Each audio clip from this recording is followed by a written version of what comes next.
코로나 바이러스로 인하여서 우리가 정상적이지 않은 삶을 살아온 지 벌써 2년이 넘어가고 있습니다. 그간 우리에게 가장 익숙하게 가장 많이 들려왔던 단어가 있다면 바로 코로나라는 단어일 것입니다. 코로나 델타, 또 코로나 오미크론, 여러 가지 이름으로 코로나라는 이름을 우리는 끊임없이 들어왔습니다.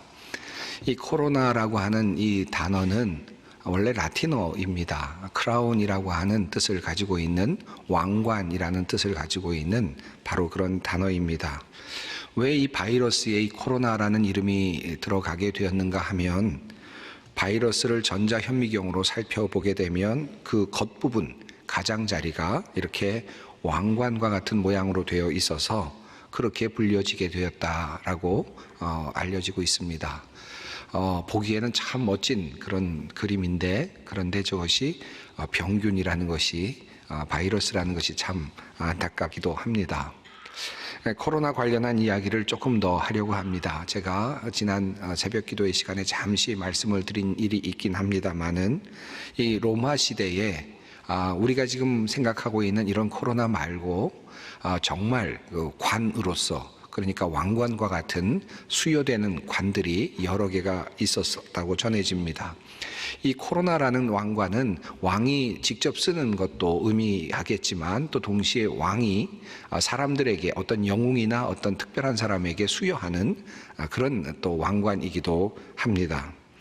여러 가지 중에 첫 번째로 우리가 또 말씀드릴 수 있는 가장 영예로운 그런 관이 있는데, 코로나 트리움팔리스라고 하는 그러한 영예로운 관입니다.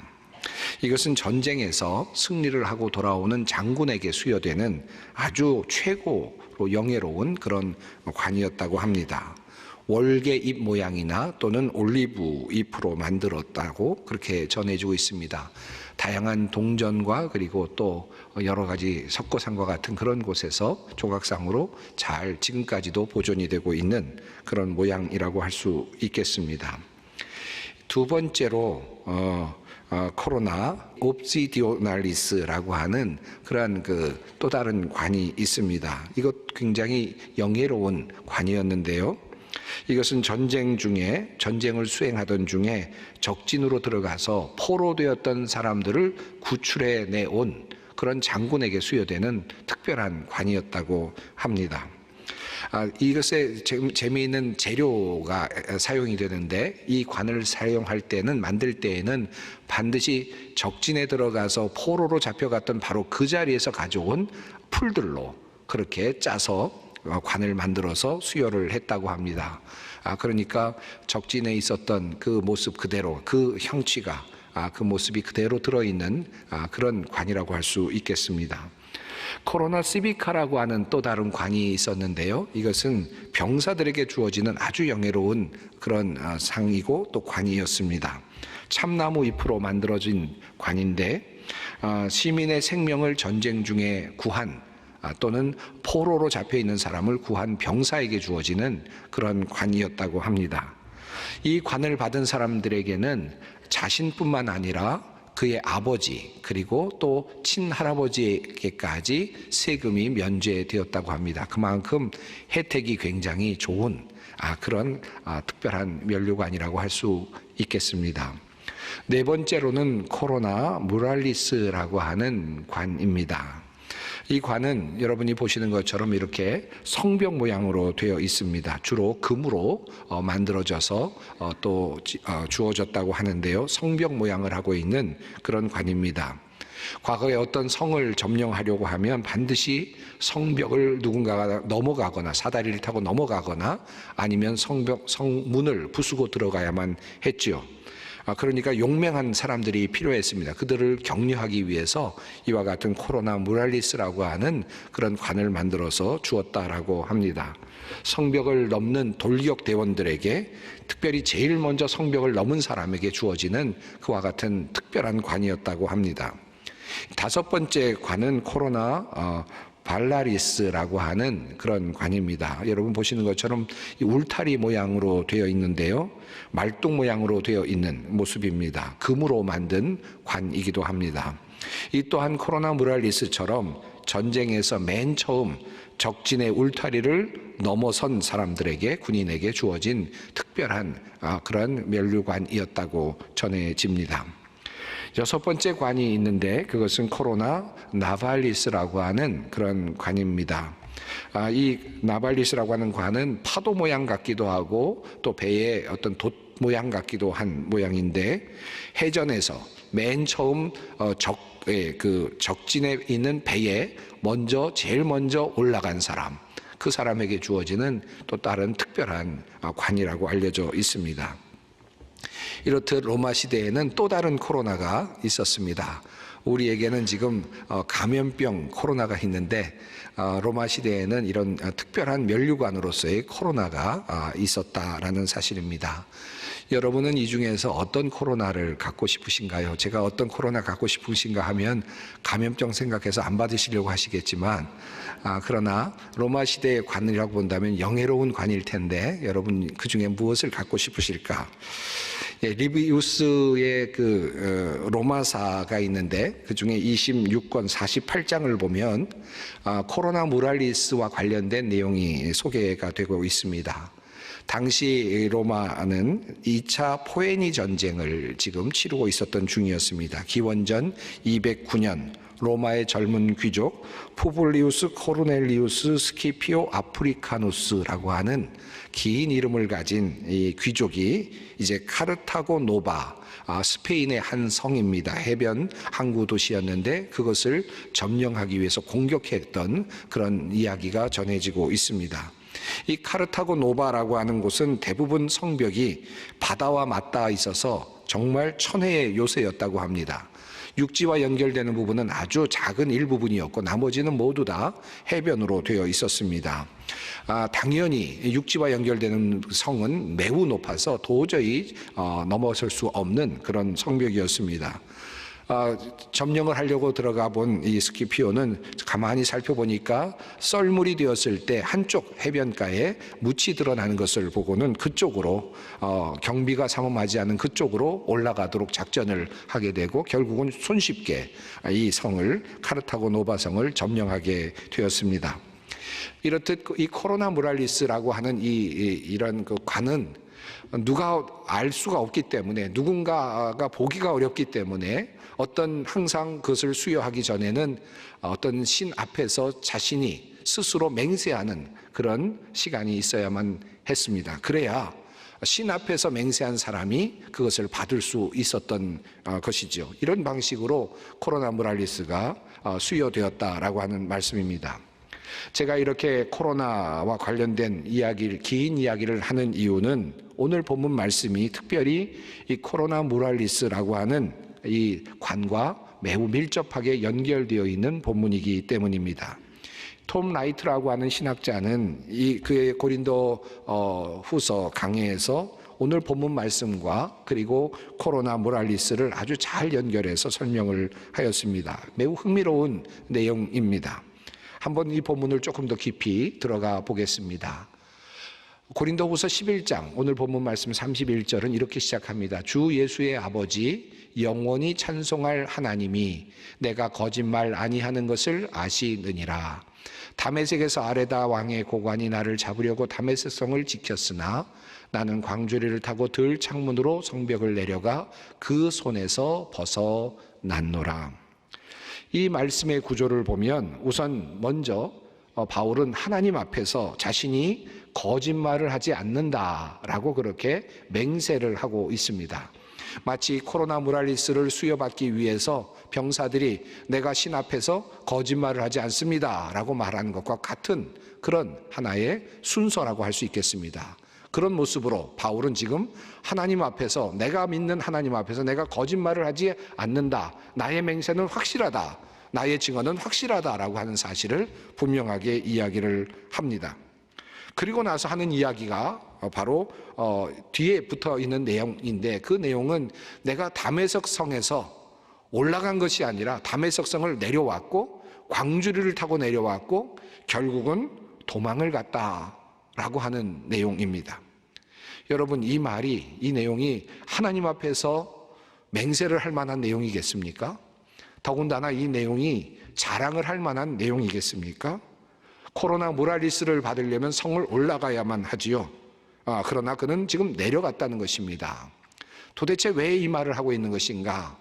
이 성경학자들은 이 내용을 바라보면서 이런 이야기를 합니다. 이것은 지금 바울이 로마 시대에 흔히 주어지고 있었던 이 코로나 모랄리스 수요의 방식을 그대로 차용하면서 자기 자신이 도리어 거꾸로 그것을 지금 만들어서 설명하고 있다라고 하는 그런 말입니다.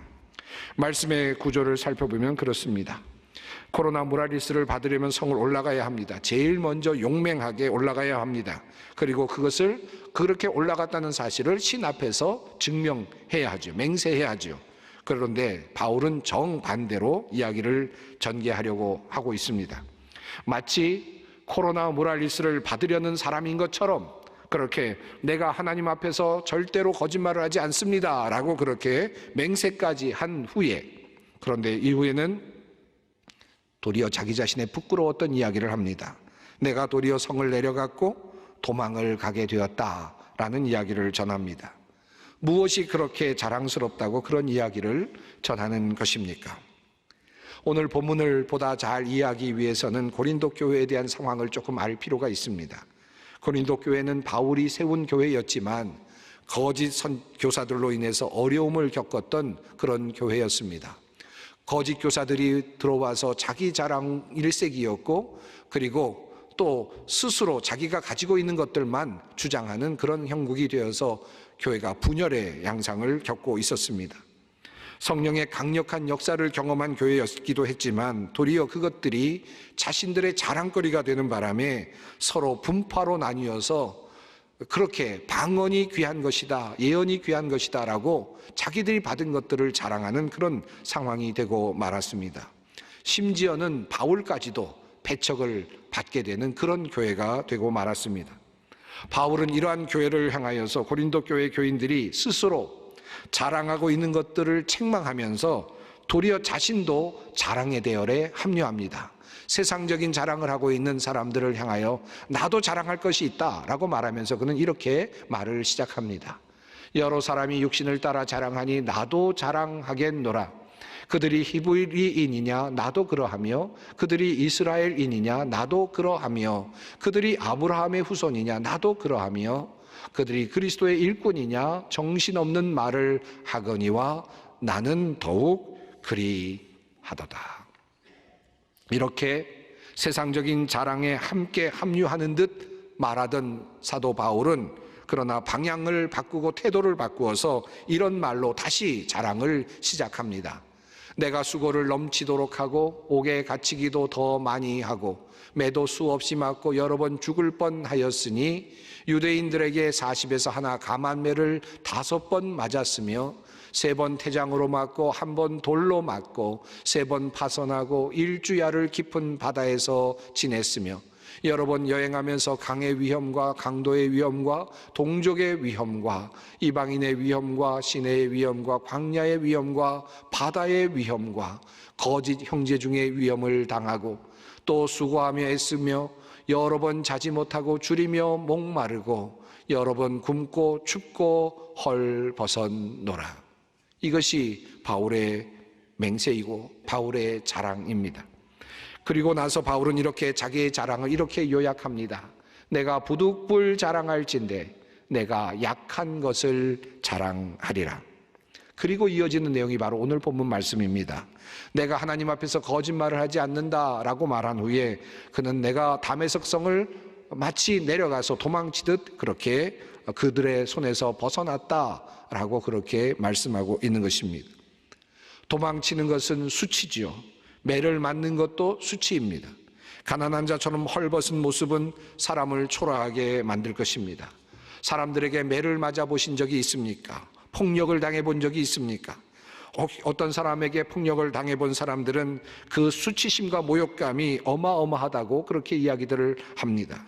그런데 사도 바울은 수없이 맞았던 그것들을 다시 상기하면서 도리어 나는 그것을 자랑한다라고 그렇게 말합니다. 이것이 나의 면류관이라고 하는 고백이 아니겠습니까? 세상 사람들은 코로나 모랄리스 같은 면류관을 원합니다. 용맹스럽고 영광스럽고 영웅적이며 정복적인 그런 사람이 되고 싶어 할 것입니다. 세상에서 승리하는 자로, 정복하는 사람으로, 지배하는 자로, 때릴 수 있는 자로, 힘을 쓸 수 있는 자로, 그리고 배부른 자로 살기를 원할 것입니다. 코로나 무랄리스와 같은 존재가 되고 싶어 하죠. 그러나 사도 바울은 그렇게 살지 않았습니다. 그는 고난과 고통과 그리고 배고픔과 배신과 배척과 그리고 조롱을 들으면서, 그리고 죄인이 되어서 매를 맞기도 했고 도망자가 되어서 숨어 다니기도 했습니다. 그런데 바울은 도리어 그와 같은 삶을 내가 도리어 자랑하고 한다고 그렇게 고린도 교회를 향하여 고백하고 있습니다. 왜 바울이 그와 같은 고백을 할 수 있습니까? 어떻게 그렇게 고백할 수 있습니까? 그는 주님께서 그에게 주실 상을 바라보고 있었기 때문입니다. 바울은 이렇게 고백합니다. 너는 모든 일에 신중하여 고난을 받으며 전도자의 일을 하며 내 직무를 다하라. 전제와 같이 내가 벌써 부어지고 나의 떠날 시각이 가까웠도다. 나는 선한 싸움을 싸우고 나의 달려갈 길을 마치고 믿음을 지켰으니 이제 후로는 나를 위하여 의의 면류관이 예비되었으므로 주 곧 의로우신 재판장이 그날에 내게 주실 것이며 내게만 아니라 주의 나타나심을 사모하는 모든 자에게 도니라. 그는 코로나 무랄리스를 얻고자 하지 않았습니다. 그는 도리어 코로나 크리스티, 그리스도의 면류관을 기다리고 있습니다. 이 땅에 성육신으로 오셔서 자신을 온전히 내어주신 예수님은 끝까지 내려가시는 그런 분이셨습니다. 낮은 곳으로 또 더 낮은 곳으로 내려가시는 분이셨습니다. 그분은 낮아지셔서 고통받는 자들과 함께 하셨고 병든 자들과 함께 하셨고 그리고 죽음에까지 함께 내려가신 분이십니다. 그래서 그분의 면류관은 결코 코로나 무랄리스가 아닙니다. 그림에서 보여지는 것처럼 위대한 성벽을 오르신 분이 아니십니다. 그런 능력 있는 용맹 있는 분이 아니십니다. 도리어 그분의 면류관은 바로 이것입니다. 바로 예수 그리스도의 면류관, 코로나 크리스티, 그것은 바로 가시 면류관이었습니다. 그분은 낮은 곳까지 내려오셨고 낮은 죄인의 자리까지, 사람들이 손가락 각질하는 그런 자리까지 내려오셔서 벌거벗은 수치를 당하시며 가시 면류관을 쓰신 분이십니다. 예수에게 자색 옷을 입히고 가시관을 엮어 씌우고 경례하여 이르되 유대인의 왕이여 평안할지어다 하고 갈대로 그의 머리를 치며 침을 뱉으며 꿇어 절하더라. 조롱당하시는 예수 그리스도의 모습이 성경에 그대로 전해지고 있습니다. 그분은 가시관을 쓰셨습니다. 낮아질 대로 낮아지셔서 조롱받으시고 그리고 참으로 보기 싫은 그런 가시관을 쓰시고 이 땅에 세워지셨습니다. 코로나 크리스티, 그리스도의 면류관은 바로 그 가시관입니다. 바울이 그 길을 따랐고 수많은 초대교회 성도들이 그 길을 따랐습니다. 초대교회 교인들이 경험한 혹독한 박해를 교회사가인 필립 샤프는 이렇게 증언합니다. 로마의 고문은 혹독했다. 더러는 조개 껍질이나 쇠 갈고리로 온몸이 토막났고 어떤 경건한 처녀들은 검투사나 포주에게 넘겨져 욕을 당했다. 227명의 회심자들이 달궈진 쇠로 한쪽 다리를 절단당하고 한쪽 눈을 후벼 패인 채 광산으로 보내졌다는 내용도 있다. 또 더러는 서서히 달아오르는 불에 몇 시간 동안 고통으로 몸부림치다 죽었고 더러는 사지가 갈갈이 찢기고 혹은 펄펄 끓는 납용액을 뒤집어 쓰고 죽었으며 더러는 소금과 식초에 절궈져 고문대에서 피 흘리며 죽었다. 이렇게 그리스도인들의 피는 교회의 씨앗이 되었다. 그들이 이렇게 죽어갔던 이유가 무엇일까요? 그들이 그렇게도 처절하게 죽어갔던 이유는 무엇입니까? 그들이 가지고 있었던 진리 아니겠습니까? 진리를 믿었기에, 진리를 알았기에 그들은 죄인처럼 악인처럼 대우를 받는 것을 마다하지 않았습니다.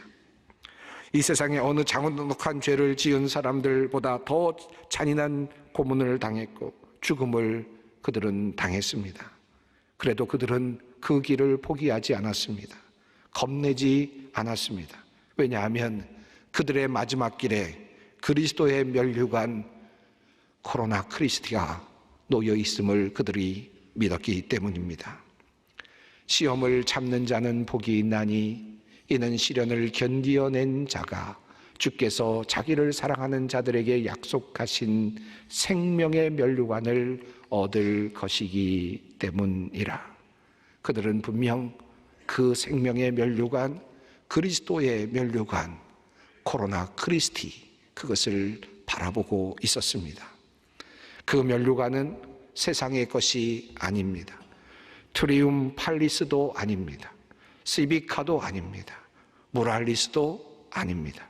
예수 그리스도의 면류관은 가시 면류관입니다. 주님은 이 가시 면류관을 통해서 우리에게 이렇게 말씀하십니다. 진정 내려가고 가난해지는 자가 나에게는 진짜 영웅이다. 나와 같이 가시관을 쓰고 고통당하는 자들과 함께하는 자가 나에게는 참된 영웅이다. 내가 그들에게 나의 왕관을 줄 것이다. 새로운 대통령을 우리는 선출하였습니다. 생각이 다를 수도 있었겠지만 이제 대통령이 선출되었으니 그를 위해 기도할 때입니다. 올라가고 정복하고 부수는 영웅이 아니라 예수 그리스도께서 보여주신 것처럼 내려가고 낮아지고 더 내려가서 고통받는 사람들과 함께하는 대통령, 그런 영웅이 되기를 위해 우리 함께 기도하십시다. 아니, 우리 모두가 그런 사람이 되도록 함께 노력하며 기도하십시다. 마지막으로 디오그네투스에게 보내는 서신에 나오는 초대교회 그리스도인들의 모습을 읽어드립니다. 그리스도인들의 살아가는 모습은 지역 주민들과 사뭇 다르게 단정하다. 고향에 살면서도 나그네처럼 산다. 시민의 의무는 다하면서도 외국인으로서 수모를 겪는다. 타향이 고향이고 고향이 타향이다. 가진 게 없으면서도 모든 것이 넉넉하다. 비난을 받지만 그것을 자랑스럽게 여긴다. 중상모략을 당하지만 무고하다. 저주를 당하면서도 축복한다. 조롱을 당하면서도 존경한다. 선을 행하면서도 범죄자처럼 처형을 당한다. 처형을 당할지라도 다시 살 것을 생각하고 기뻐한다. 이것이, 이렇게 사는 것이 바로 코로나 크리스티, 그리스도의 면류관을 바라는 사람들이 살아가는 삶의 방식이고 삶의 공식입니다.